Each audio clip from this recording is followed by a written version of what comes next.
5, 4, Isso é mó mico. 3, 2, 1. Já. Sejam todos bem-vindos, voltamos ao Perrengue Cast. Esse programa, ele acaba e continua? Só meio zoneado assim ou não? Agora, né, nova Vai? fase, né? Não é, foi o É de feriado. 30 Foi feriado, não dias. foi? Foi feriado. Na verdade, quando tem feriado, a gente segura um pouquinho, né? A gente vai pra praia, né? Sejam todos bem-vindos a mais um Perrengue Cast, hoje aqui na casa da Prime Bid, com patrocínio da Steifa Control System. A Prime Bid, que é a maior geradora de cotações do mercado de tecnologia. Segurança eletrônica e facilities. Muito bom. Você usa a Prime Bid? Uso Prime Bid. Muito bom. E hoje aqui Uso do e meu lado... recomendo a Prime Bid. Sério? Oh. Muito bom. E hoje aqui do meu lado, Gabriel Meduri, meu sócio, meu irmão, patrocínio da Steifa. Como é que fala? Contra o Stefa. Como? Stefa. Não, mas agora está tropicalizado, então é Steifa Control System. A maior integradora de segurança eletrônica, automação predial e incêndio do país. Essa é uma... Quiçá do mundo. Muito bom. Steifa e Prime Bid, as duas com logo vermelho, por isso que a gente se dá bem aqui na casa da Prime Bid. Prime Bid. Isso aí. Hoje, quem tá aqui hoje? Hoje tá um brabo aqui que conheci lá no G4. O G4 tem me colocado na frente de pessoas aí magníficas, importantes pra caramba. Importantes por quê? Porque coloca o pescoço e o próprio dinheiro à prova, né? Que eu coloquei hoje no meu Instagram lá, é verdade. A gente tá aqui com um cara contar um pouquinho pra gente da sua história, dos seus perrengues e de como que ele chegou onde tá aí. Renan Schaffer, é isso? Schaffer. É Schaffer e Shefa. Conta aí pra gente, Renan. Quem é o Renan? Começa do começo pra contextualizar a galera aí. Boa. Obrigado pelo convite, prazer enorme estar aqui.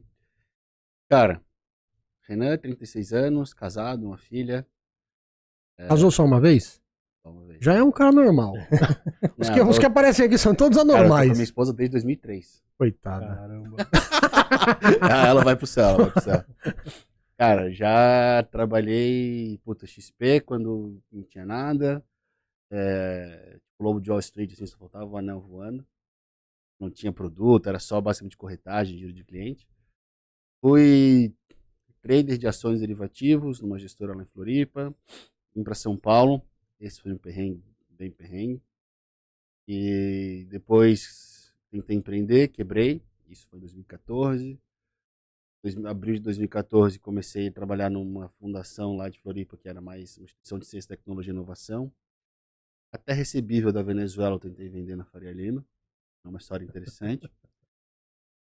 E em 2019 eu fui para uma startup, trabalhar na área comercial como head de sales para vender crédito para empresas de tecnologia, etc. Também, obviamente, tudo tem alguns perrengues. Pandemia foi um baita perrengue. Mas, cara, bons aprendizados. E hoje montei a Xfin Advisory com um sócio.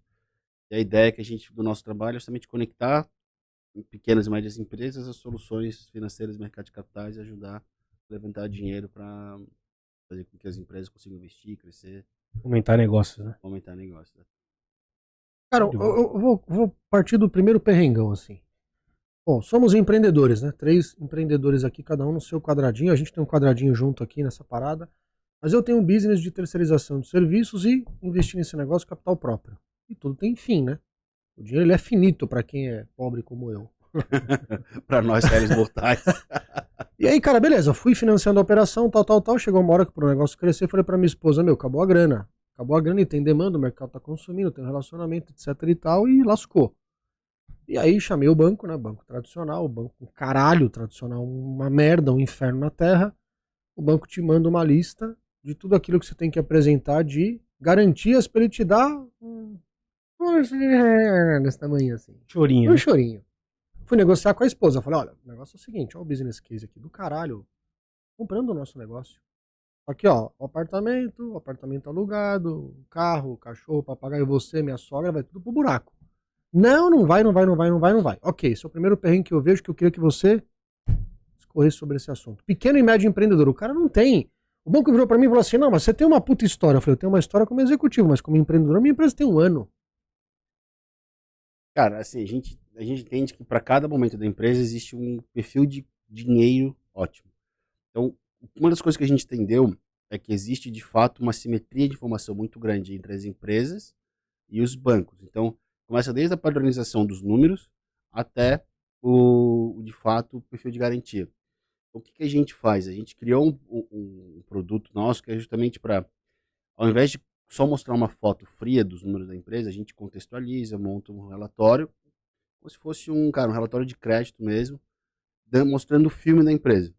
Quem é o sócio, de onde é que ele veio, qual que é a história, o que a empresa faz, para onde é que ela está indo, o que está acontecendo, e aí vai mostrando os números e até a perspectiva futura daquilo lá.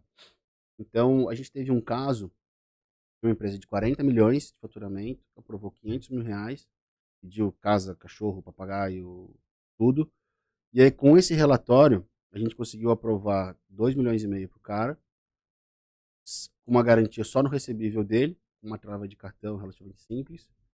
E isso, inclusive, viabilizou o investimento, cara, de um investidor anjo de, acho que de 7 milhões, alguma coisa assim.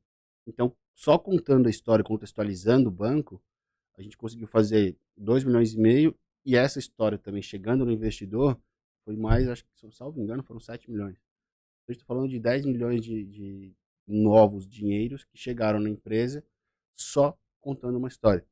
Então, pô, o nosso papel ele acaba sendo justamente de tirar um pouco desse perrengue, dando um contexto pro credor. Então, cara, eu não vou necessariamente bater num banco, mas vou bater em fundo, vou, sei lá, eventualmente tirar de uma agência de varejo e colocar numa área especializada. Só o nível de conversa saindo de uma área varejão, tipo da agência da esquina, indo para nada contra, mas indo para uma área um pouco mais, sei lá, do middle, de um corporate, de um banco, o nível de produto muda, o nível de taxa muda, o nível de conversa é completamente diferente. Por quê? Porque esses caras eles têm acesso a estruturas que normalmente o gerente de agência não tem. Não recebe essas informações dos bancos. Cara, o primeiro perrengue é, de fato, botar todo mundo na mesma página. Dito isso, a gente parte para uma negociação, entender de fato o que é o melhor produto naquele momento. Pô, se é, sei lá, um cartão de crédito, um cheque especial, se é um capital de giro. Então, existe muito um incentivo do bancário, muitas vezes, de bater meta e tentar enfiar um quadrado num triângulo. E aí dá esses problemas que o capital não chega na mão de quem precisa, quando precisa. O cara quis me empurrar 50 cartas de consórcio de imóveis. 50, 10, eu não Tinha me meta lembro. para bater, com Eu certeza. falei, meu irmão, o que eu vou fazer com essa porra dessa carta? Eu falei, se você me der 50, 10 cartas de consórcio de carro, eu troco meu carro, eu troco a frota da empresa, eu, sei lá, eu dou pra minha sogra um carro. Agora, não, mas o produto que eu tenho é esse. Eu falei, então você compraria 10 cartas de consórcio de casa no teu negócio? Vou te fazer uma outra pergunta. Emprestaria dinheiro para quem tu não conhece? Não.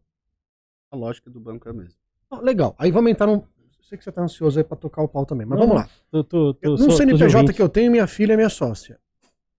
CNPJ, cara, voando, puta, entregando um resultado absurdo, EBITDA do caralho. Banco tradicional, gigantesco. Chegou e falou assim, mas quem é a tua filha? Eu falei, a Vitória. A tua filha tem 20 anos? Eu falei, e a empresa é milionária já. Esse resultado aqui ninguém tem. Não, mas e o imposto de renda dela? Minha dependente. O ano passado ela começou o negócio. Não, mas. Eu falei, a empresa é dela. Você não precisa ficar olhando pra mim, você tem que olhar pra ela. Não, mas. E o que ela tem de patrimônio? Eu falei, uma casa que eu acabei de comprar pra ela, um apartamento. Mais nada. Eu falei, vocês estão acho que indo por um caminho. Eu falei pro gerente do banco, falei, cara, não, mas tem que falar pro. Como que é o regional? Eu quero que o regional vai tomar no cu dele, o regional, caralho. Foda-se o regional. Eu falei, meu irmão, aqui em Alphaville tem cara de 19, 20 anos andando de McLaren. Molecada do digital comprando McLaren à vista de 5 pau. Esse cara não tem imposto de renda, ele comprou esse ano a McLaren à vista. Não é financiado que nem eu não, cara, é à vista. O cara chegou lá na McLaren, comprou uma P1 azul, à vista, 5 pau. Vocês estão olhando pra molecada, que a molecada não tem patrimônio, que cadê o imposto de renda do moleque? Ele não tem. Quando que o banco vai acordar pra Jesus? Eu falei pro cara. Então, veja bem. Primeiro que eu já tava de calça de moletom e camiseta. Eu falei, se tu esperar eu estar de terno igual você pra você me receber, pra me dar dinheiro, já era, meu irmão. Eu não vou estar de terno, não. Cara, o banco ele tem essa questão de ser tradicional, de querer muita informação, de não sei o que lá. Então, de novo, vai cair naquilo que eu comentei, na simetria de informação do que o cara enxerga versus o que a empresa tem de disponibilidade de informação para entregar. Então, de novo, o nosso papel é quebrar isso e colocar todo mundo na mesma página. Porque se chega lá, de fato, uma informação padronizada diferente, ou com informação que o cara quer ver, mas que não está mostrada do jeito que ele quer enxergar, também parte do pressuposto que o cara tem que estar de boa vontade para fazer acontecer. Que nem sempre é verdade. E pensa o seguinte, o cara tem de, sei lá, 2.000 e 3.000 empresas. O cara, se ele tiver que preparar um relatório de crédito de 10 páginas para cada empresa, ele vai montar, sei lá, umas 50 bíblias e vai faltar tempo para ele poder continuar escrevendo as outras 50 que ele tem que fazer para atender o resto dos clientes dele. De fato, assim, é um trabalho braçal muito grande que esses caras têm. Nem sempre ele está incentivado a fazer isso porque ele tem que vender a porcaria do consórcio. Sei lá, o seguro de vida, As enfim. próprias métricas, os caras se confundem, né? Então eles têm que vender o É, investimento, mas ele tem que cumprir, bater a meta do consórcio, do seguro, etc, etc, etc. no final do dia, se a gente pegar, por exemplo, do mercado financeiro, ele é muito incentivado naquilo que tem uma meta. Então, hoje eu tenho que vender seguro, amanhã eu tenho que vender consórcio, semana que vem eu tenho que vender, sei lá, qualquer coisa. Se tu pegar isso para o universo até de investimento, a lógica é a mesma. Os caras vão te dar o que é melhor para ti, o que é melhor para eles. O que vocês acham? É melhor pra eles, com certeza. No final do dia, assim, na época, até uma das coisas que na época me fez sair um pouco Mas, do mas, salário da mas aí mesa. para avaliar assim, né? Eu sei que quem manda no planeta é o dinheiro e os banqueiros é que ditam a regra. Mas assim, ele não tá olhando os interesses do cliente dele, né?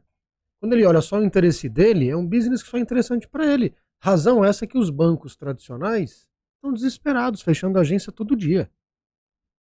Então, quer dizer, se ele continuar com o tradicionalismo todo dele, mundialmente é assim. Tava esses dias com um cara, agora segunda-feira fui visitar um cara que me apresentaram, o Emerson me apresentou. Acabou de comprar uma agência de um desses grandes bancos tradicionais por 13 milhões o terreno. Eu comprei 8 agências. 8. Os caras estão dando agência. Se você chegar lá agora e falar, ó, pago 5 milhões nesse terreno aqui, o cara te vende. Do jeito que você quer pagar. Se o banco tá vendendo agência, meu irmão, que é a maior fonte de captação de cliente dele, que é o porta a porta, é porque alguma coisa mudou. É, muita coisa mudou. Os caras foram, na teoria, pro digital, o custo de uma agência é alto, blá, blá, blá.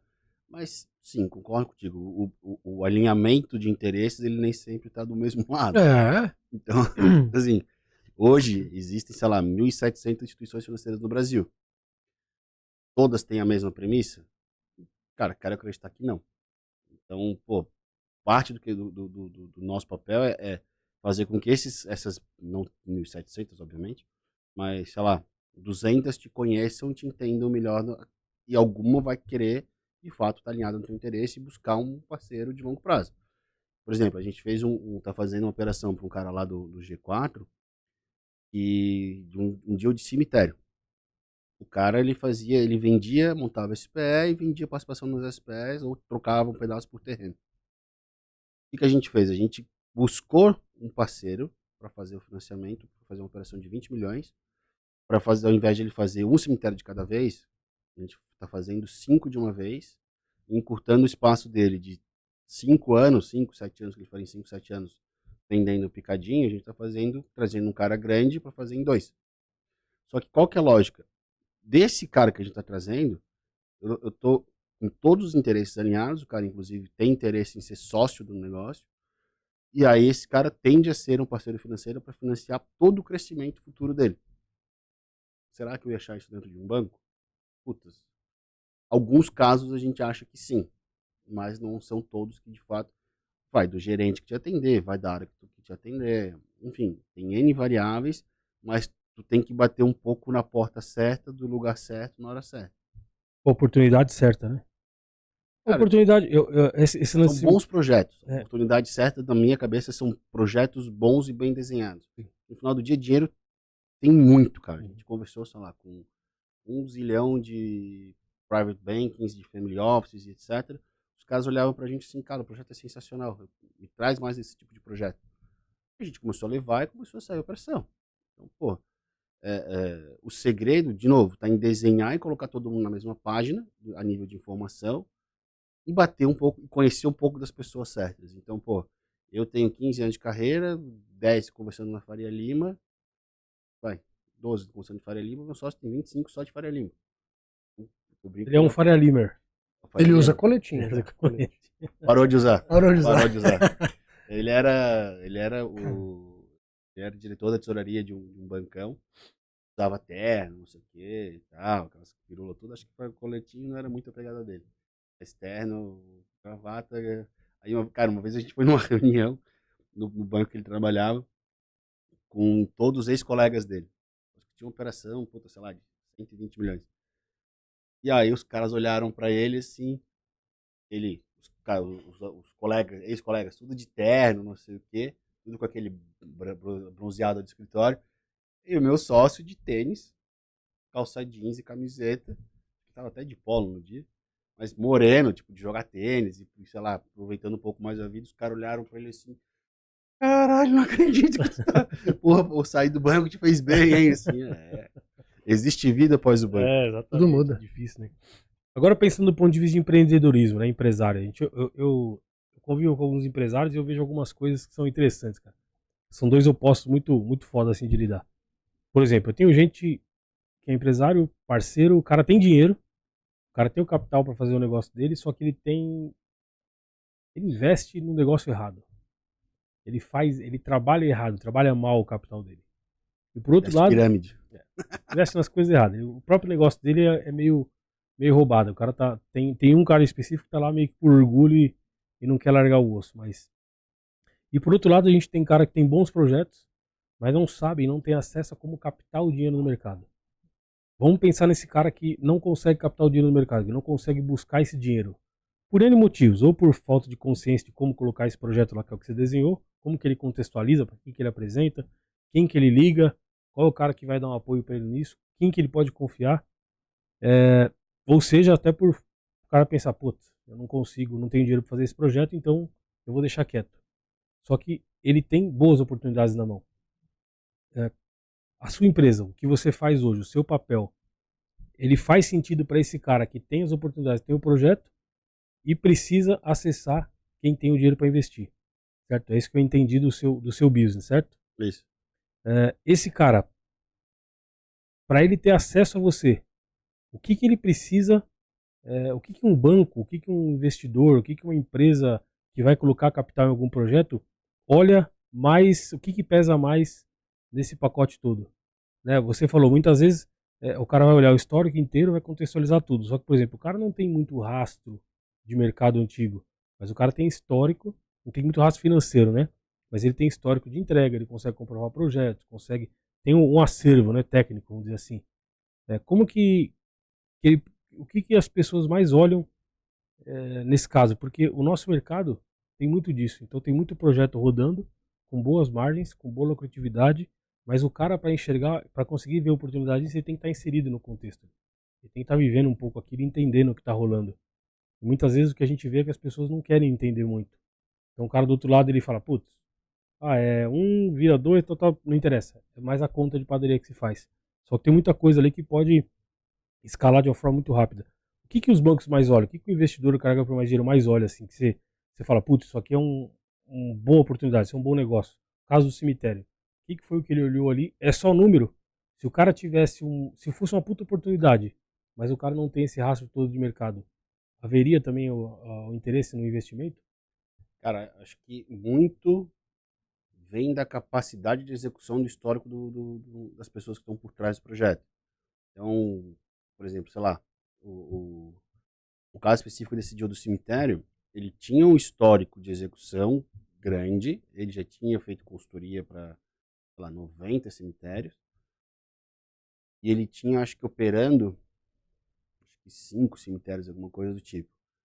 Só que o que ele precisava? Ele precisava, de fato, de uma alavancagem. Então, cara, o que a gente fez foi dar um banho de loja, entre aspas, no material que ele montou. E, cara, foi tecla SAP, basicamente. Pô, o que ele fala pro que o investidor quer ver? Eu faço essa tecla SAP. Então, pô, se esse cara tem um histórico de execução bom e uma perspectiva boa, a gente organiza, traduz em números e traduz o material e vai rodar Faria Lima para vender esse projeto. No final do dia, o que mais importa é quem está por trás do negócio.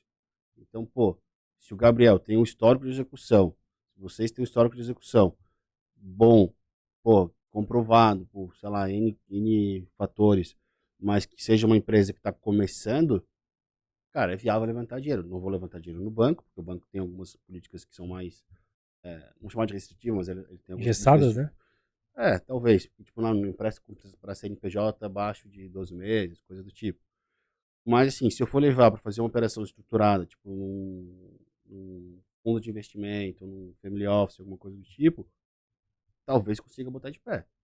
Esses caras, de novo, eles vão olhar a capacidade de execução e a perspectiva de execução daqueles projetos. Vai ter, obviamente, estresse de cenário, para ver se, mesmo assim, mesmo se tudo der errado, se para em pé. Pô, beleza, acreditamos na capacidade do time, vamos embora. Ele toma risco também junto, né? Toma. Agora, hoje, com custo de capital, juros altos, Selic, momento instável do Brasil, pôs o dinheiro no banco, você já sabe o retorno que você vai ter.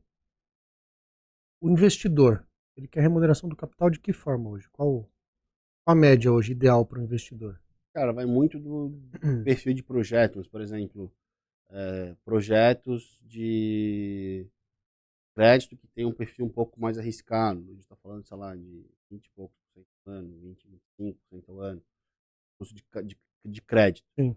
Mas, assim, para um cara tomar um custo de 25% ao ano, cara, ele tem que ter no mínimo 25% de margem para poder pagar esse negócio. Então não adianta eu ter uma margem de 2% e ter uma dívida de 15%, 20% ao ano, que a conta nunca vai fechar. Então, se eu tiver uma margem que comporte isso, um EBITDA que comporte isso, vai que vai. De novo, o investidor ele vai buscar uma taxa, sei lá, dependendo do risco do projeto, no mínimo 150% a 200% Da Selic. da Selic. Então, pô, se eu vou comprar, sei lá, um título da Cosan, cara, a Cosan, a probabilidade de quebrar é baixíssima. Vai precificar a CDI mais zero qualquer coisa. Agora, se eu for comprar um título de uma startup que, pô, ainda queima caixa, mas que daqui a 12 meses pode ser que comece a gerar e tal, cara, vai ser, sei lá, 25%, 30% ao ano. Depende muito do risco. E, de novo, como eu conto essa história, o que eu coloco de garantia? No caso de uma startup, não tem garantia. Então, o que eu vou colocar? Os contratos dela, os recebíveis, ações, propriedade intelectual, sei lá, até site a gente já viu ser usado como garantia no caso de e-commerce, por exemplo. Se eu tiro o e-commerce do ar, o cara não vende nunca mais. Então, a gente vai desenhando em conjunto o que cabe de garantia para cada tipo de operação. Cara, tecnologia, na teoria, é asset light, não tem ativo. Então, pô, se eu consigo pensar, ver o que ela tem de ativo principal da receita, o fluxo da receita, se eu travar, eu mato ela. Então, pô, isso daqui pode ser minha garantia. O domínio do site, sei lá, o código do sistema, isso a gente consegue desenhar junto. Então, 150, 200 do CDI é o número ideal para o investidor hoje. Cara, não nem, vou. Nem o céu nem a terra. Não vou cravar, tipo, é isso e ponto final, não. Tipo, depende muito do risco, projeto, mas, cara, Tá nessa linha aí, no cheiro. tá por aí. Legal. Legal. Agora, a Agora, primeira conta que o cara faz, né? Fala, pô, vou pôr o dinheiro aqui. Pelo que ali eu já tenho a garantia com risco baixíssimo, porra, então tem que medir o risco do retorno. vale a pena, né? O cara tirar o dinheiro de lá e pôr em outro Sim. lugar. Porque assim, pô, pensa o seguinte, eu tenho um título do governo pagando inflação mais 6%. Risco zero. Preciso ter alguma coisa que de fato valha muito a pena para tirar o dinheiro disso daí. Agora, Renan, falando de perrengue, você já passou por algum em que você fez alguma Quem nunca? operação, estruturou e essa operação deu errado, O cara deu fugiu. falha, deu merda, o cara O sumiu, cara fugiu com o dinheiro. escondeu o dinheiro no bar do colchão. Cara, Já Fugiu aconteceu com a alguma aí, aí, não? Fugiu com a amante. Cara, Foi gastar em graças a Itanhaém? Deus- Graças a Deus não, cara. Mas assim, já tive algumas operações que eu desenhei e que eu tive que dar um jeito de tentar materializar. Foram um pouco exóticas, para dizer o mínimo. Eu trabalhava numa empresa lá em Floripa que tinha feito N projetos para Venezuela. Obviamente, a Venezuela deu um calote em, sei lá, 5, 6 milhões de dólares. Aí, como meu chefe sabia que eu vinha de mercado financeiro, Renan, temos aqui um presente para você. A bucha de 5 milhões de dólares para resolver. Recupera para nós, dá um jeito. Tá bom. Vamos lá. O que eu vou fazer? Conta história, monta material, não sei o quê. E aí começa, né? Pô, fulano, tem interesse na operação assim, assim, assado? Obviamente eu não contava o detalhe, o que que era bucha por trás. Ah, eu tenho os recebíveis lá de fora para receber. Pô, eu tô vendendo aí por centavos de dólar e não sei o quê. Assim, tá, traz aí. Cara, eu fui marcando as agendas, marcando as agendas. Aí quando eu chegava pros caras, assim, ó, veja bem, é um recebível que eu tenho de um contrato de prestação de serviço que não foi pago da Venezuela. Os caras assim, obrigado, tchau. Nunca mais me atendiam. Puta. Aí eu fui de contato vai, contato vem. Alguns caras, tipo, acharam engraçado.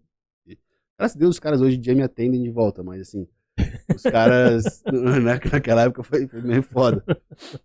Eu fui parar, cara, num fundo, tem aquela termo pejorativo, aqueles fundos abutre, que comprava dívida de país quebrado, não sei o quê. Me mandaram, passaram o contato de um cara lá em Miami que operava esse negócio. E aí um amigo meu de um bancão grande americano falou assim, cara, o único jeito que tu vai talvez recuperar essa porcaria é se tu transformar em título público da Venezuela e vender isso ao mercado. Vira precatório? Tipo um precatório, vira tipo... É, lá eu não sei como é que é. Aqui seria mais ou menos tipo um precatório, como se eu estivesse convertendo esse recebível, que era de uma estatal, num título, sei lá, no Tesouro Direto da vida, e vendendo a mercado por centavos, com desconto, tipo, 10 centavos a cada dólar que eu conseguisse. Mas assim, pra quem já tava tomando uma piroca Tomada. de, sei lá, 5 de dólar, se eu conseguisse receber, fossem 500 mil dólares, porra, era lindo. Aí beleza, cheguei pro meu chefe, tá aqui a solução. Tenho quem faça, tenho comprador, e aí? Muito burocrático, vamos pedir ajuda aqui pro nossos amigos do governo. Na época acho que era Dilma ainda, se pá, 2017. 2017 era Dilma? A acho Dilma. que sim, Dilma. A Dilma. Dilma indo pra Temer já. Acho que foi bem na virada ali. Vamos conversar com nossos amigos lá em Brasília o que a gente consegue fazer. Não deixaram eu fazer. Mas eu ia recuperar essa porcaria desse dinheiro. Ia ser meio foda, mas ia recuperar esse dinheiro. Pelo menos uma boa parte, né? E mexer num limbo, Eu né? voltaria. 10%, 20% que fosse, já era lindo, porque Já era em era. dólar ainda. Tirar esse negócio do balanço. Essa foi uma das mais bizarras que eu Já passou, né? já passei. Tipo, cara, eu batendo de porta em porta, passando chapéu no Freire Lima pra vender título da Venezuela, foi foda. E o perrengue daqueles caras que aparecem pra ti? E, meu, eu costumo dizer que médico, advogado e um cara de banco você tem que ter no celular, né? O relacionamento pra você gritar socorro. Aqueles caras que aparecem, cara, com as ideias mirabolantes, aí tu vai ver, cara, mas me explica. E aí o cara sobrevoa, voa, vai e volta, tu não consegue entender o projeto do cara, mas a ideia do cara é foda e não tá escrito em lugar nenhum e o cara é maluco e o Um projeto... príncipe nigeriano que recebeu uma herança. Tipo, cara, sempre tem uns malucos que aparecem assim, mas como a gente lida, a gente fala por baixo com 10, 15 empresas diferentes por dia. Então, pô, a gente já sabe mais ou menos quem tem alguma coisa e quem tá de fato só no miguezinho. A gente acaba filtrando bem. O cara que tá muito no começo da jornada, porque se a gente vê que o cara é sério, que tem um negócio legal, a gente ajuda, indica, tipo, para algumas outras pessoas, mas não Vocês dá. olham o mercado de startup também? Eu venho desse mundo, né? Eu trabalho com isso desde 2014. Então são quase 10 anos aí assessorando startup. Fui diretor de Associação Brasileira de Fintech, fui diretor de Associação de Tecnologia do Paraná, apesar de ser de Santa Catarina. Então conheço bastante desse mundo e já vi de tudo, né? O cara, pô, Deve conhecer a Ingrid, né, do banco, do Link. claro, ela que me indicou para a Fintech. Ah, que legal. Ela foi presidente, né? Hoje está como presidente da B Startup. Eu conheço ela. Gente finíssima, adoro ela. Cara, é um anjo. Tem, Empreendedor, hein? Assuda, menino. Assuda. Teve filho agora recentemente. tem, Essa é avião, hein, meu? Hã? Eu fiz um podcast, um 5x5 com ela. Ah, é? Essa é avião. Essa Eu é adoro ela, cara. Muito gente boa. Durante a história que me colocou lá, que chegou nela, foi bacana. Pelo seguinte, logo que começou a pandemia, eu sempre fui meio cara de pau / chato, assim. Então, como eu já estava nessa fintech de crédito, a gente começou a ver que, cara, o crédito secou. Então, pô, como é que eu ajudo as empresas a tomarem crédito se o crédito não chega na ponta? E os bancos pedindo aquele zilhão de garantias que tu comentou. Então, cara, eu comecei a desenhar propostas de garantias alternativas e comecei a mandar para BNDES, para FINEP, que é tipo um BNDES para inovação, cara, para Banco Central, para bancos regionais de fomento e tal. E essas propostas chegaram na Ingrid. Não lembro como, mas caiu na mão dela. Ela achou legal, me chamou para, como ela já estava de saída da gestão dela, já era até 2020, e 2021 ia entrar uma nova gestão, ela me apresentou para o Diego, que hoje é o atual presidente, para fazer parte da chapa dele em 2021-22.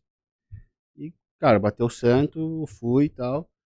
Boa parte dessas ideias que a gente colocou foram enviadas de fato para o Banco Central, chegaram no presidente no Montesano, que era o presidente do BNDES, chegaram no Banco Central, no Campos Neto, e algumas delas até, se eu não me engano, algumas dessas ideias chegaram a fazer parte de projetos de lei para ajudar o acesso a crédito na pandemia. Então chegou a ser validada. Chegou a Entrou ser em operação. Legal. E graças a Ingrid, que recebeu isso, sei lá como, a gente convidou e conseguimos fazer acontecer algumas coisas bem legais. Isso é networking, né? É, network infinito, né? Ah, você conheceu ele como? Network infinito. Muito bom. Gostei. Viu, né? Escola Colette. Escola Colette. Eu carrego esse cara nas costas, cara.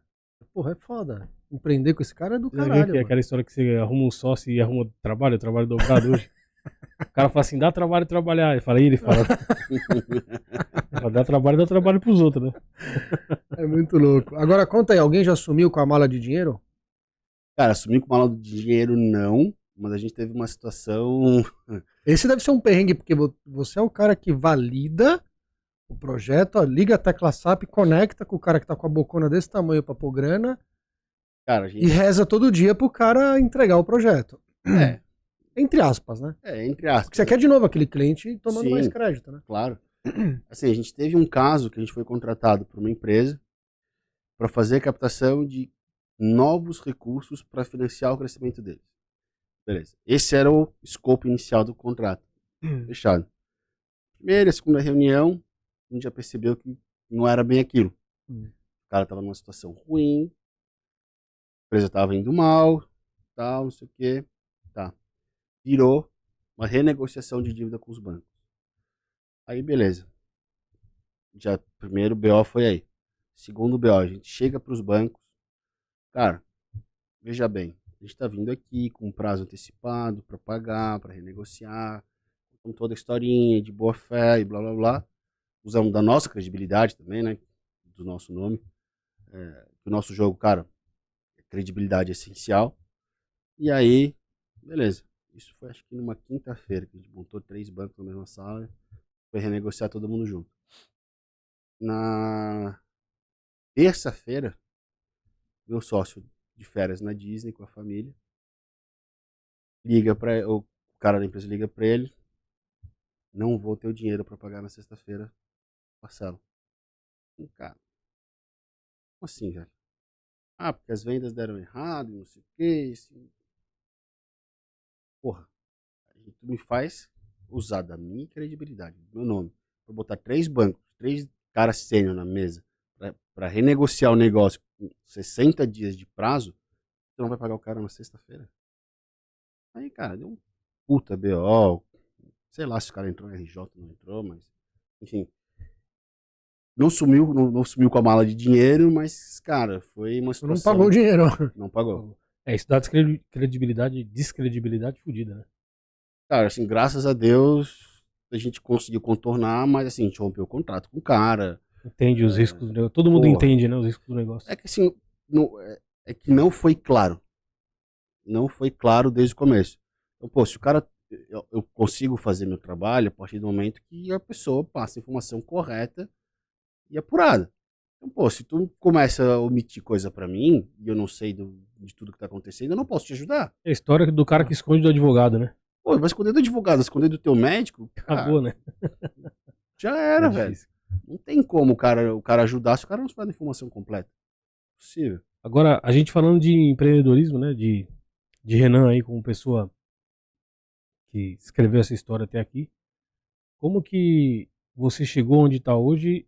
Qual a oportunidade que você mais enxergou aí, Renan, nesse trajeto todo, enquanto funcionário de banco, de XP, trabalhando na Faria Lima, trocando precatório aí, trocando título venezuelano, tendo que vender título da Venezuela, Atendendo o príncipe da atendendo Nigéria. o príncipe da Nigéria, do Vendendo Congo, aeroporto pro príncipe da Nigéria. do Congo.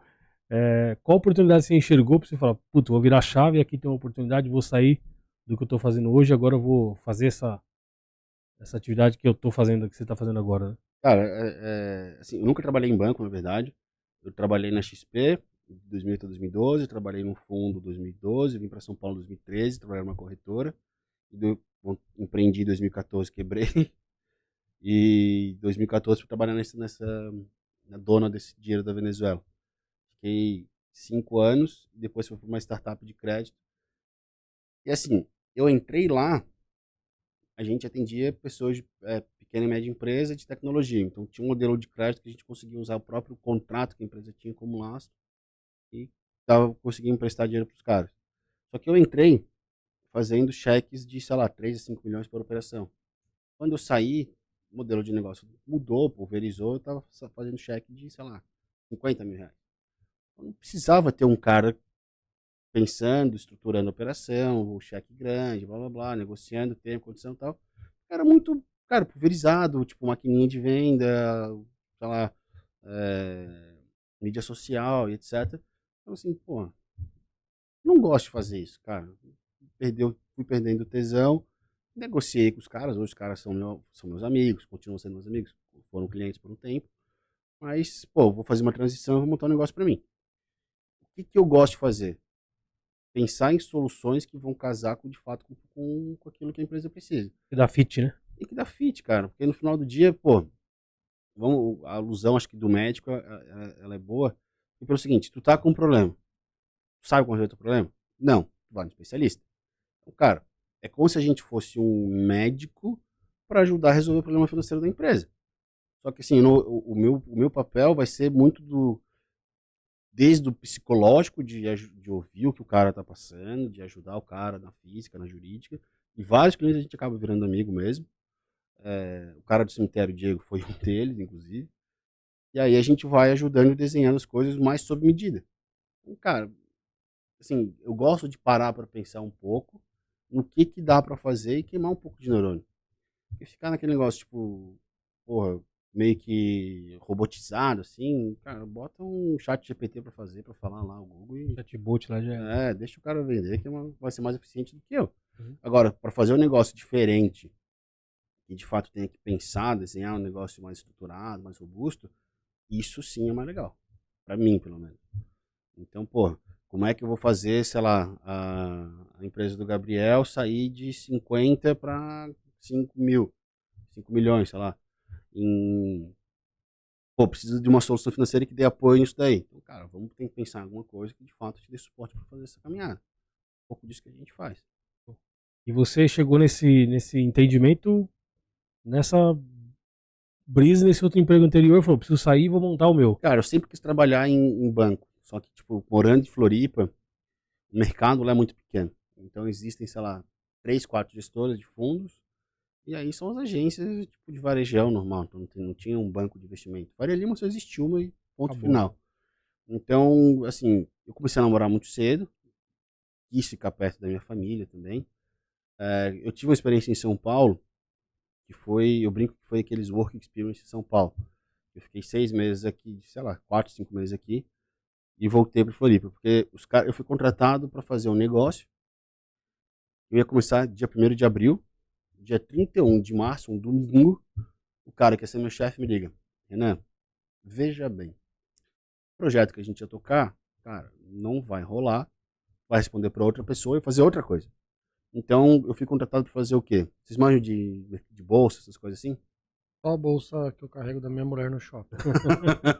Ações, essas coisas. Não, bem pouco. Então, assim, existem ações que têm menos liquidez, que existem uma opção de compra. Eu vou comprar um direito de comprar uma ação num determinado preço, numa determinada data no futuro. Só que para algumas ações, tipo Petrobras e Vale, tem liquidez pra caramba. Aí eu fui contratado para dar liquidez para essas opções que não tinham liquidez, tipo, sei lá, da Randon, sei lá, sei lá, qualquer empresa menor aí. E aí, um dia antes de eu começar, os caras vão lá e cancelam o projeto. Então, assim, cara, me prometeram revisão de salário depois de um mês, depois de 2 meses, não deram. Meu chefe literalmente fugia de mim. Eu ficava caçando ele no corredor, ele fugia de mim. E aí, assim, cara, eu tô pagando pra viver em São Paulo, morava num apartamento com 4 meninas, pô, Mas isso não é ruim, né? Eu até mexi. Como é que é essa parada, mano? O cara é Não, ninja, hein? que, assim, era Os uma caras do amiga- G4 são tudo assim, mano. Cara, o pior é que assim, uma era amiga de infância da minha atual esposa. E. Eu me emocionei. Depois você escutou isso? Você é louco? E aí, assim, cara, foi uma O cara é coisa ninja. que. Pô, a menina me salvou a vida, cara. Eu imagino. Eu tava com. Não, era amiga da minha namorada, da minha esposa. Melhor amiga, tipo, de infância mesmo. E aí, assim, ela conseguiu uma vaga no apartamento, então eu morava num quarto do apartamento com elas. E porque eu tava ficando na casa de favor de um cara, tipo, num colchão de ar, no sótão do cara, tipo Harry Potter, assim, sabe? Aí, cara, Os perrengues, esse é um perrengão. um perrenguezinho bacana. Aí o cara falou assim, Renan, puta, velho, não vai mais rolar, cara. Porra, o que eu vou fazer agora, velho? Aí apareceu essa menina, me salvou. E aí, assim, eu ganhava 3 pau bruto, só de aluguel era 1,5 pau. Cara, eu não sabia fazer fotossíntese na época. Então, porra, tinha que fazer alguma coisa, né? Aí, cara, não me deram aumento, eu tive um problema de saúde na família, eu voltei pra Floripa. E, enfim, não, o mercado financeiro lá é muito pequeno.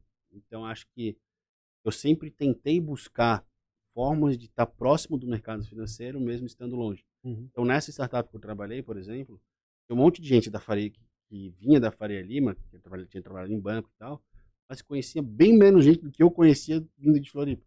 Entendi. Assim, negócio da Venezuela, cara, Colocou na frente, né? não me colocou na frente, mas eu, assim, a cara de pau que eu tive de vender um troço tão bizarro me fez conhecer um monte de gente. Uns riam da minha cara, obviamente, outros acharam engraçado e viraram amigos. Eu, pô, a ocasião faz o ladrão, velho. Exatamente. Não dá pro cara. É o produto ruim? Assim, depende de como tu envelopa. Sim, exatamente. Agora, eu tive algumas experiências de lidar com fundos e vem essa garotada, cara. A meninada da HP. Que não entende do negócio. Do negócio. Tá? Eu particularmente participei e era porradaria. E nas reuniões de conselho, aquelas discussões, falava assim, então, vocês estão querendo, não dá pra fazer. Por tais razões específicas. Não dá pra fazer. Não, mas tem que fazer. Eu falei, então, mas não dá pra fazer.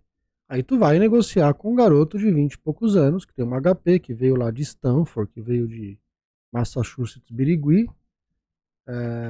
E aí você vai falar pro garoto que não dá, ele fala que dá, e você fica naquela dicotomia de que dá ou não dá. Então a gente vai tentar, mas não dá. E aí, cara? Até que ponto, assim, é saudável, sei lá, administrar esse conflito? Os fundos exigem mesmo, porque o cara colocou a grana e quer o exit, e seja o que Deus quiser, e vamos pagar esse preço desse inferno astral. Eu vivi o inferno astral. Cara, É acordar todo dia com a arma engatilhada na tua cabeça e você sabe que você não vai conseguir entregar. Ou você vende a tua alma pro diabo, literalmente, ou sei lá, ou você surta ou faz como eu, falou aleluia, tchau, pelo amor de Deus, eu vou embora daqui amanhã. Ou hoje. assim, existem fundos e fundos. Eu imagino. Regra geral, de fato, por uma questão até de. Eu até entendo, Renan, desculpa te cortar, assim. Meu pai dizia assim, filho, manda quem pode, obedece quem tem juízo. Quem tá chegando com a grana, teoricamente. Mas, A grana cara. não é dele, pra começar, né? Então, mas eu dizia assim nessa reunião, eu falava assim, meu, não é possível que não tem nenhum ser humano aqui com 65 anos com cabelo branco que vai pôr o pau na mesa nessa reunião, cara. Não é possível que vocês vão ser todos covardes aqui de aceitar o que não dá pra entregar e ser chamado de idiota, de incompetente daqui 1 ano, ou daqui 2, ou daqui 5, para manter o seu salário e o seu emprego aqui. Vocês estão de brincadeira. Vocês vão aceitar essa condição imposta, onde não tem como entregar o que esses caras querem. Cara, eu vivi isso. Cara, assim, existem fundos que eles não ajudam, atrapalham. Tem uns que não se metem e os que de fato ajudam. São raros os que de fato te ajudam bem, assim, tipo, pô, te ajudam conexão comercial, te ajudam na gestão, em produto. Então, esses fundos, eles se destacam bastante. É o Tier 1 que, pô, de fato, tu conta, sei lá, em 2 mãos esses caras. Assim, a grande maioria são pessoas, de fato, mais júnior, que não têm essa experiência, então tendo a experiência pela primeira vez. E o fato de ele ser dono do dinheiro gera essa, de certa forma, um pouco dessa arrogância de querer, não, eu sou dono do dinheiro, eu sou investidor, eu sou eu que mando nessa porra. Então, assim, cara, uma das coisas que a gente sempre fala é, antes, dinheiro por dinheiro, existe um monte de lugar que tu consegue, desde o banco até o agiota. Obviamente o agiota não é o melhor lugar, mas assim, consegue pegar dinheiro também. Agora, se tu vai pegar dinheiro por dinheiro, cara, pega, se vai vir no braço da tua empresa, vende para quem vai te incomodar menos. Porra, tu vai pegar um fundo que vai te dar um valuation maior, mas que vai te encher o saco, será que vale esse prêmio? Meu irmão, eu vou te falar, o jogo é bruto, hein? Pesado, né? Não, é O pesado. jogo é bruto. Isso porque eu era executivo, eu fico imaginando um acionista que vive esse astral, talvez numa esfera até mais difícil, né? Porque o cara, se não Cara, entregar, A cara, jornada do vai. empreendedor é muito solitária, cara. É muito solitária. E quando, por mais que os fundos falam, a gente vai te ajudar, assim, não é bem assim. Então, regra geral, no mercado de startup, pelo menos, os caras investem em 10 para, sei lá, 1, 2 darem certo. Que essas 2 dando certo, paga o retorno do fundo inteiro. Mas, cara, eles sabem olhar para saber, tipo, pô, o que vale a pena ir acompanhando mais de perto e ajudando e apostando. O resto, muitas vezes, por querer ou não, sem querer, acaba ficando meio que de lado, porque o cara também não tem tanto braço assim, e aí acaba juniorizando a equipe para fazer, participar de conselho e tal. E o cara não tem esse traquejo para fazer, para tocar no dia a dia, porque o cara não conhece do negócio. Pô, vai querer discutir contigo, que tem um puta histórico de executivo, puta histórico de execução, um moleque que acabou de sair da faculdade? Não tem como, cara. O que esse cara vai fazer? Talvez ele saiba fazer conta ou mexer no Excel. Pô, se tu fizer isso aqui, tipo, a forma, mas assim, aonde que as maiores peças de ficção científica foram escritas até hoje? As maiores peças de ficção científica. As empresas tech? Não, no Excel. O Excel engole tudo, cara. Não é no Word que tu vai escrever o filme bonitinho, é no Excel. É planilha que tu bota qualquer coisa lá e dá certo. Tu faz a conta fechar. Agora, na prática, a gente sabe que a teoria não é assim. Essa pegou, hein? Tu viu isso daí? Aqui é o Perrengue Cast, ele é uma biblioteca, viu? Cultura. Você tá perdendo, viu? Muito bom. Essa foi braba, hein? Essa foi pesada. Os maiores estudos peças de científicos, ficção. peças científicas de ficção, são elaboradas aonde? No Excel. Tem que você aceita tudo. O Excel aceita tudo. E o Excel a conta fecha. É praticamente o Steven Spielberg É, que criou o Excel junto com. é o Steve Spielberg da planilha. E na verdade o SAP é um sistema avançado de planilha, né? Exatamente. Os caras é criaram. um baita sistema de ficção científica. Então. Arrisco eu dizer que o Steven usa SAP para escrever os seus filmes. É. Agora, Renan, você falou algumas vezes, você falou 2 ou 3 vezes sobre a empresa e o fato de você ter quebrado empreendendo, né, em 2014. 2014. O que você fez em 2014 que te motivou, não, que levou você a quebrar, que te colocou nesse barco aí de quebra e falou, puta, quebrei, fudeu, vou voltar pra trás e levar minha vida de outro jeito agora?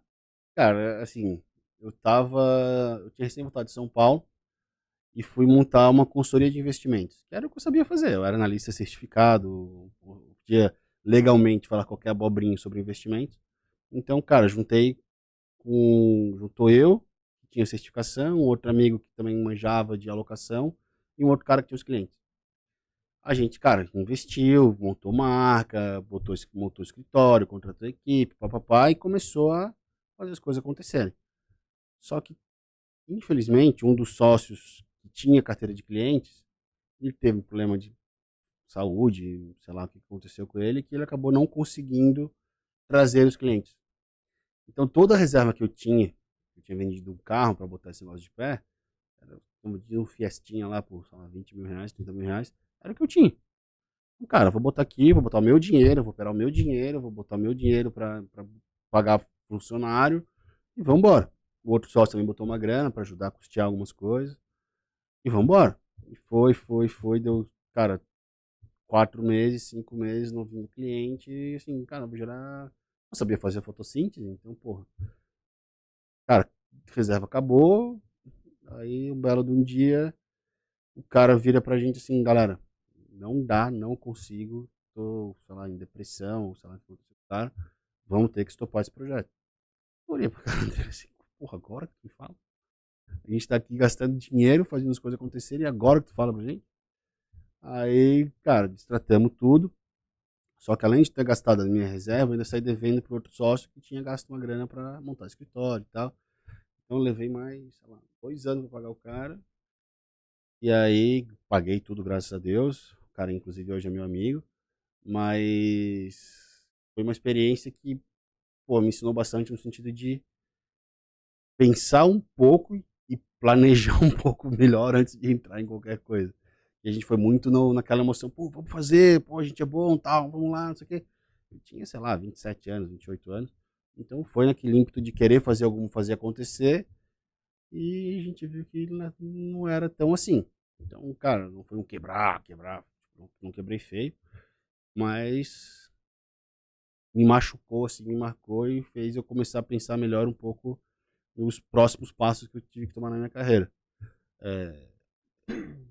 Enfim, me ensinou bastante esse momento, digamos assim. Acho que é no perrengue que a gente aprende, né? A lição saiu É. daí, né? Eu tive um outro perrengue que foi juvenil da minha parte, digamos assim. Eu tenho o meu pai biológico, ele se separou da minha mãe quando eu tinha, sei lá, 3, 4 anos. Mas a pessoa na qual eu chamo de pai é meu padrasto. Porque ele tá com a minha mãe desde que eu tenho 6 anos. Então tem mais de 30 anos que eles estão juntos. Então, eu quero fazer essa separação porque para não confundir as pessoas. Então, o meu pai biológico, ele tinha lá em Florianópolis, ele tinha, sei lá, café dentro de universidade e tal. Só que aqueles negócios funcionam por licitação. Então, o fato de eu ter, não digo ter confiado, mas assim, me ensinou a primeiro aprender a ler e confiar mais nas pessoas, desconfiar mais das pessoas. Começou pelo meu pai biológico. Ele um belo de um dia me liga, bem na época que eu estava desempregado ali, que meio que quebrando, ele me liga, filho, preciso de ajuda. Ah, tô aqui vai ter uma nova licitação de um café e tal, não sei o quê. E eu não posso mais colocar nada no meu CPF. Posso usar teu CPF? Vai ficar um café no teu nome de um funcionário meu. Assim, cara, porra, meu pai biológico, acho que ele não vai me fuder nunca, né? Não, vou te dar uma grana por mês e tal, não sei o quê. Assim, pô, tava precisando de dinheiro. Beleza. Tá bom, pode botar. Cara, nunca recebi R$ 1. No final do ano seguinte, o contador foi fazer minha contabilidade, eu caí na malha fina, porque de acho não fez. E nunca tomou um café lá. Nunca ganhei um café de graça naquela porcaria, inclusive. E aí, cara, eu caí na malha fina porque o meu pai biológico não declarou a porra do imposto de renda e não deu pro contador para fazer a minha parte. Então eu tinha uma bela grana não declarada, só que nunca tinha recebido aquela porra daquela grana. Assim, cara, se eu não posso confiar no cara que me fez, eu vou confiar em quem, velho?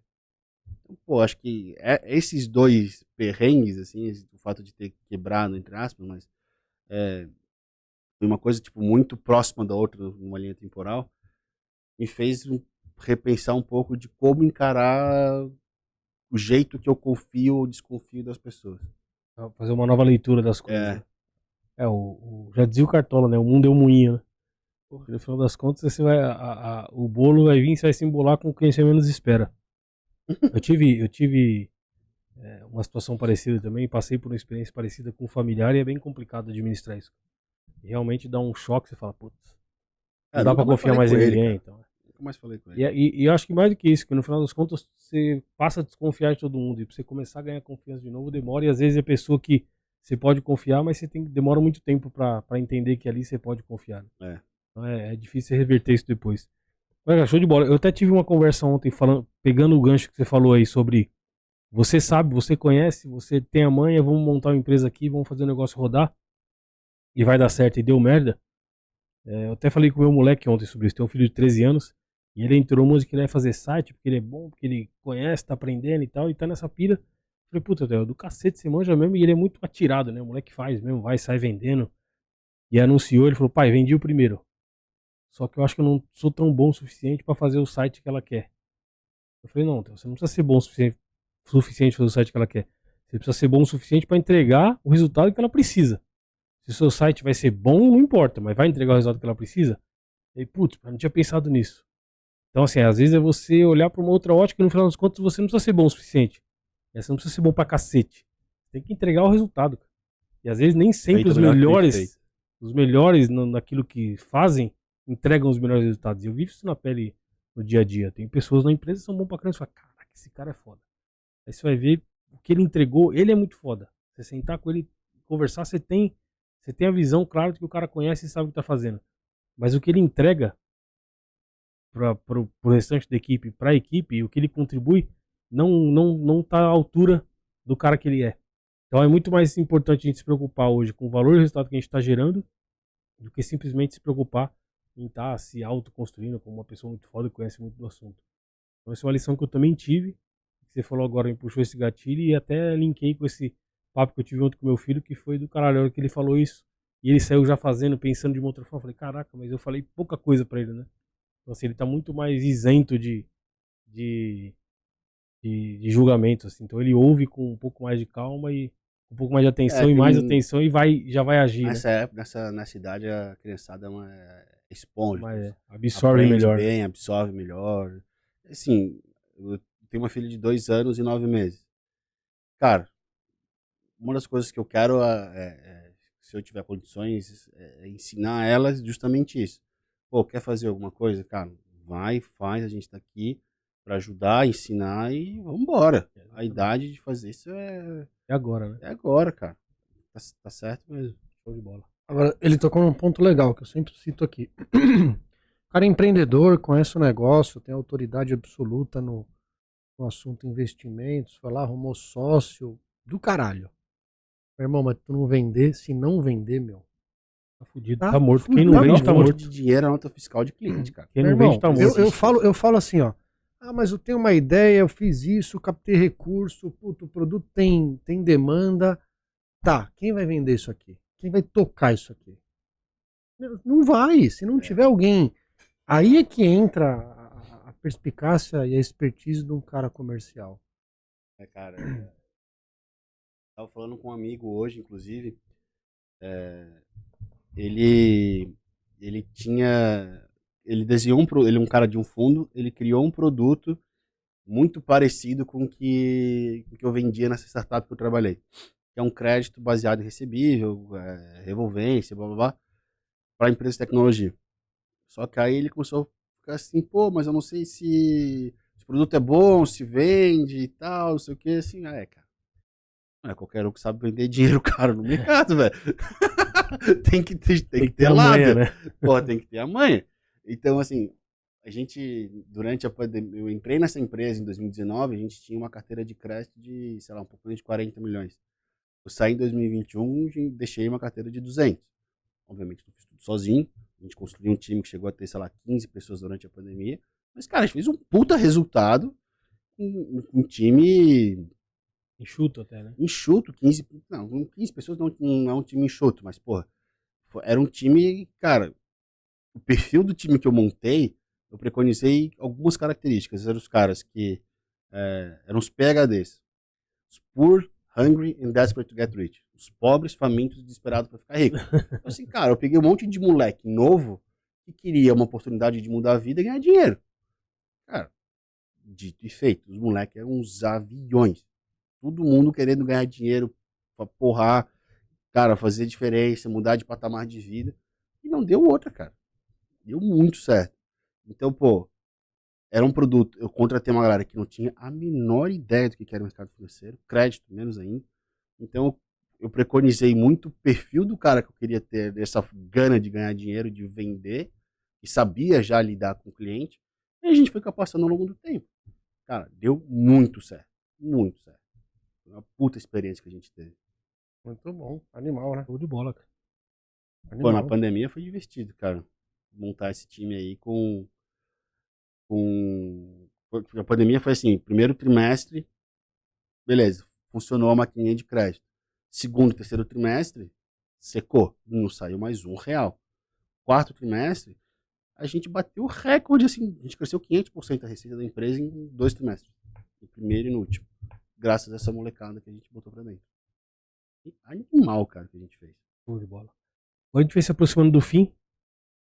Já, Certo. né? E eu queria saber duas coisas do Renan. Primeiro, Renan, qual o maior volume de dinheiro que você já lidou assim num contrato exclusivo ou talvez num fundo? Qual que é o maior volume que você falou, putz, isso aqui é dinheiro para cacete, velho. Cara, a gente fez uma operação de financiamento de um M&A com um cliente. Operação de 200 milhões, na qual 120 milhões a gente levantou para financiar a aquisição. Era 80 milhões foi troca de ações, 120 a gente levantou em dívida. Essa foi a maior operação que a gente fez desde que a gente montou a empresa. Paulada, né? É dinheiro pra É cacete. dinheiro pra cacete. É 200 milha numa paulada só, né? É. Qual que era a fração do M&A? 200 milhões de M&A para 120 de dívida que a gente levantou para botar de pé a operação. Pegou quantos por cento? Foi a aquisição total. Fala boa. A gente só desenhou a estrutura de financiamento e foi a mercado levantar. É a engenharia financeira animal que a gente desenhou, cara. Pura, né? Bem legal a operação. Show de bola. Golaço, né? Golaço. Terminou contando um sucesso em vez de perrengue. Exatamente. Então, quer um perrengue divertido? Então, agora é chegar lá. Tá, Agora pra chegou. Eu fechar quero essa daí o próximo perrengue e a mensagem sua a final minha pra esposa, galera. ela aí. fala pra eu não comentar isso, porque pode ser queimaceira.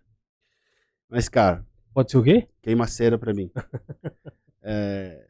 Eu fiz 2 intercâmbios para os Estados Unidos de Work Experience. Fui pro mesmo lugar na Califórnia. Primeiro ano, eu andando de snowboard, um dia de folga, rompi o ligamento do joelho, fiquei 3 meses trabalhando de muleta. Beleza. Segundo ano eu voltei, aí beleza, temporada vai, festa, blá blá blá. A gente juntou com 4 amigos e foi fazer aquela rota da costa da Califórnia. A gente estava no norte e a gente foi até San Diego. A gente parou em Santa Bárbara, na casa de um amigo meu da temporada anterior. Vou pra balada, né? Só que, pô, eu tinha 20 anos, não podia beber legalmente. Só que durante o ano, na temporada, na cidade que eu tava, fizeram pra mim uma CNH com a data de nascimento que era cabível de eu ter 21 anos na época. Então, beleza. A gente chegou em Santa Bárbara, nessa balada. A gente, Renan, vai tu primeiro, e se não deixarem tu entrar, a gente vai embora. Beleza. Cheguei, dei a identidade pro segurança, o segurança olhou, não conheceu, tal, passou para mais um, passou para mais 2. Os caras olharam assim, beleza, deixa eu entrar. Na hora que o segurança tava voltando para liberar a gente entrar, o policial do outro lado da rua dando batida em 2 caras aleatórios na rua. Filha da puta. Chamou o policial.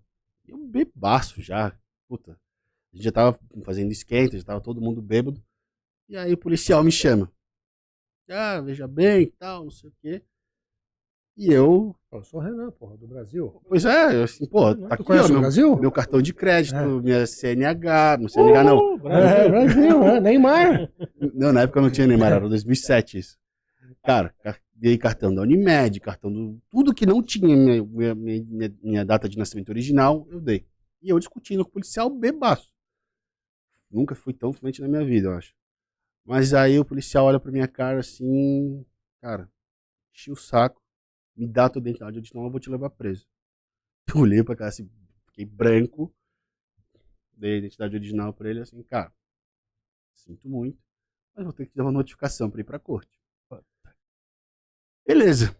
15 dias depois, eu tinha que ir pra corte. Fechado, a gente continuou, não fomos pra balada, obviamente. Continuou a viagem. Aí, só que detalhe, eu tava com, isso era final de abril, eu tava com pedido de extensão de visto rolando pra ficar até julho, porque eu tinha prometido que eu ia pagar a viagem de volta pro meu avô. E eu tinha gastado o dinheiro inteiro da viagem. Eu tinha sobrado com $500. Eu tinha torrado a porra toda, outlet, computador, que na época o notebook aqui era caro pra cacete. E aí, beleza. Meu plano era, vou voltar, ficar na casa de um amigo meu em Los Angeles, vou trabalhar como valet pra ganhar, pra recuperar o dinheiro. 3 pra casa. meses, dá pra buscar. Dá pra buscar. Beleza. Aí, volto pra casa desse meu amigo, vou pra corte em Santa Bárbara. Tem uma foto minha, cara, assim, eu tô sorrindo igual um retardado, feliz, assim, na entrada da corte, como se, tipo, beleza. Eu não passava uma agulha. Cheguei na corte, assim, sabe aquelas coisas bem de filme mesmo? Tipo, tem uma bancadinha com o juiz, 3 alas, uma em cada lado e uma na frente. Uma ala era crimes de trânsito, pequenos delitos. Na outra ponta, os mexicanos que não sabiam falar inglês, tinha um tradutor, então sabe, tipo, o ligeirinho, ele... Aquela, cara, surreal. E no meio, menores de idade, com posse de álcool, drogas, e eu era o único imbecil com porra da identidade falsa. O resto era tudo os caras bebendo na rua e usando droga. Chorava, chorava e chorava. Ai, era a minha última semana, não sei o que, eu só queria aproveitar. Aí ia pra balada, não sei o que. Cara, chorei, fiz um escarcel, uma cena fodida. Aí a juíza olhou pra minha cara assim, tá bom, tá entendido. Tem duas alternativas. Uma, 2 semanas de serviço comunitário, e fica 1 ano sem fazer o ID, ou tu paga uma multa e fica 1 ano sem fazer ID. Ou seja, eu precisava da porcaria do ID para poder trabalhar como manobrista. Então, poxa, eu tava fudido. A multa, eu pensei bem, não vou fazer serviço comunitário nos Estados Unidos, nem fudendo. Beleza. Multa. Fechou, pega os papéis e tal, passa no caixa. Tá bom. $400 de multa, eu tinha 530 na carteira. Nossa. Pelo menos eu tinha dinheiro pra pagar, porque eu consegui pagar a multa e ir embora. Beleza, saio da corte, ligo pra minha mãe, veja bem, aconteceu isso e tal, eu preciso de uma ajuda. Consegue remarcar minha passagem de volta? Eu quero ir voltar pra casa. Não tô afim de ficar aqui. Cara, ela não sabia se ela me matava pelo telefone ou se ela ria da minha cara de otário descagada que eu tinha feito. Beleza. Último minuto. 2 dias depois eu tava em casa. Aí, ainda pedi dinheiro pra ela pra pagar o excesso de bagagem. Tinha um monte de tranqueira na mala. Beleza. Aí, cara, chegando em casa, tava fazendo churrasco com a família. Filho, mostra o papel da documentação da corte pra gente ver. Cara, eu juro pela minha filha. Mostrei o papel da corte. No recibo do papel da corte, tava um telefone, um nome com coração da mulher do caixa da corte. Eu juro pela minha filha. Só que assim, sabe aquelas mulher grandona, tipo a Xaniqua do Bronx, de Nova York, grandona, fala todo com os pescocinhos. Cara, era uma mulher dessa, botou o telefone na porra do recibo do caixa. Eu não vi, cara. Puta. Se tivesse visto, podia ter feito a boa lá. Se eu me livrasse da multa, cara, bem conversadinho a gente faria. Aí, cara, esse acho que foi um dos perrengues mais bizarros que eu tive, de ter ido pra corte dos Estados Unidos. Que pariu, bicho. Isso E é um assim, perrengue, bravo. a minha esposa, cara, tipo, sei lá, depois a gente casou em 2017, a gente pensou em viajar para os Estados Unidos em 2019. A gente foi pra Nova York em 2019. Aí ela veio com os papos assim, porra, será que vão te liberar o visto? Eu olhei assim, Eu ia te perguntar a mesma coisa agora. Você teve alguma dificuldade, não? sério? E no aeroporto, nem travado, nada? No aeroporto, em 2019, quando a gente foi, a minha digital na máquina, nos totemzinhos lá, não pegou. Aí ela, eu já tava com vista profunda, ela começou a me sacanear, ó, lembraram da tua ida pra corte lá. Aí, filha da puta. Não deu nada no final da história, não deu nada. Que bom, deu sorte então. Perrengues. Esse perrengue foi divertido, cara. Show de bola. Não sei se eu quero botar no podcast. Aí a Arinha corta. Então tá bom, estamos falado. Brigadão, Renan, pela presença, por ter colado aqui. Prazer Esse trânsito enorme. caótico de São Paulo. Mensagem final, né? E agora, exatamente, manda a mensagem final pra galera que tá ouvindo a gente aí, que você tem a dizer sobre essa vida de empreender? O que você... Cara, tem que ser muito doido pra empreender no Brasil. Cara, fé em Deus e pé na tábua. Vambora. Tem Deus DJ, né? Fé em Deus e pé na tábua, cara. Acho que é isso. Ter resiliência e, cara, não ter medo de pedir ajuda quando precisa. Que seja para um amigo, não de ajuda financeira, mas de conversar com alguém. Que, de fato, pelo menos pra mim, tem sido muito solitário. Então, pô, até no Scale, eu fui procurar, de fato, pessoas que tenham passado, que estejam passando por situações parecidas, para conversar, para entender o que a gente pode resolver. Sucesso deixa rastro, né? Porra, cara, porque Tem curto eu já caminho. tô longe, já fico fora desse eixo de grandes negócios de São Paulo e tal. Então, pô, busca ajuda quando precisa, cara. Eu acho que seja Humildade. comunidade, conversa com alguém que esteja passando por algo parecido. Cara, isso não vai te fazer mais fraco, isso só vai, no final do dia, te ajudar a ficar mais forte. Porque, pra mim, tá fazendo toda a diferença. Buscar essa ajuda e conversar com pessoas que já passaram, estão passando pela mesma coisa que eu tô passando. Show de bola. Fechou. Bacana. Valeu, Renan. Tamo junto. Parabéns pela trajetória. Aceitar o convite de estar aqui. Já é Mas era meu.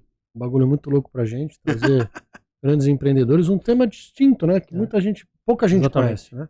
O pessoal não E quer tocar também muito muito no importante, assunto, né? pouca gente conhece. Verdade. Isso é Perrenguecast, mais uma vez aqui na casa da Prime Bid, maior geradora de cotações pro mercado, com patrocínio da... Steifa Control System. Tamo junto. Valeu, galera. Mais um episódio. Valeu. Obrigado, gente. Valeu.